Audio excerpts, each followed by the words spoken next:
Hello बच्चों, let's read the given question. The question says calculate the ratio of displacement to amplitude when kinetic energy of the body executing SHM is thrice the potential energy.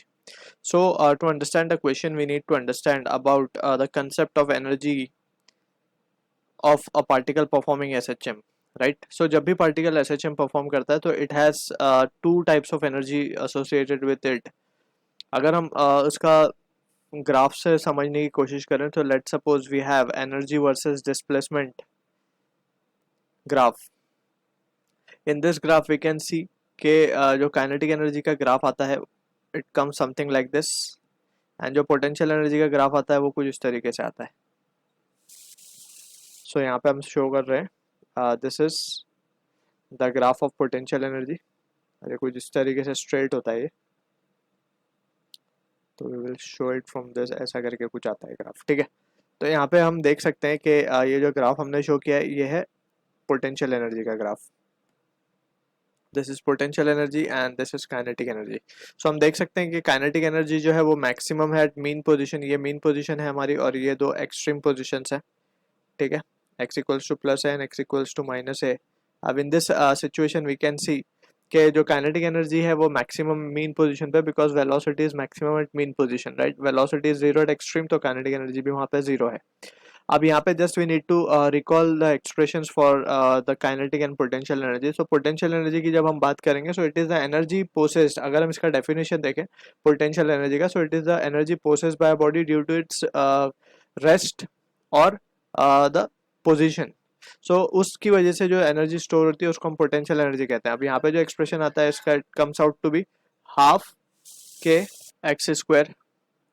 अब for यहाँ पे we need to also understand, क्योंकि ये SHM perform करता हुआ particle है, so इसका जो एंगुलर फ्रीक्वेंसी होगी that can be given by the expression under root k by m. Right, so यहाँ से हम k की वैल्यू सब्सटीट्यूट कर सकते हैं omega square into M. So ये बन जाएगा m omega square into X square. So ये है potential energy stored by the particle performing SHM. Similarly अगर हम बात करें काइनेटिक एनर्जी की, सो काइनेटिक एनर्जी का एक्सप्रेशन आता है half m omega square a square minus of half m omega square x square. ठीक है, तो ये काइनेटिक एनर्जी है, ये पोटेंशियल एनर्जी है, and total energy we can see के जस्ट जब हम सम करेंगे so it will be half m omega square a square which is a constant quantity. But यहाँ पे जो अब कंडीशन गिवन है let's try to analyze that. Kinetic energy of a body executing SHM is thrice, यानी कि kinetic energy जो given है वो गिवन है 3 times of potential energy. So just we have to substitute the value. Kinetic energy की जो value है वो will substitute half m omega square a square minus of half m omega square x square, that will be equals to 3 times of half of m omega square x square. Right, अब इसको हम solve कर लेंगे further. So we can say therefore half m omega square तो दोनों तरफ से हम कैंसिल कर ही सकते हैं. So we can say a square minus X square will be equals to 3 X square. So यहाँ से वी कैन सी कि 4x square will be equals to a square.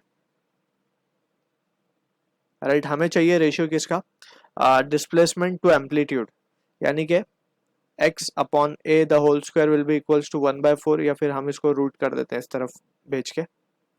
So ये रिजल्ट आएगा 1/2. So this is the answer to the question. I hope you understood the solution. All the best.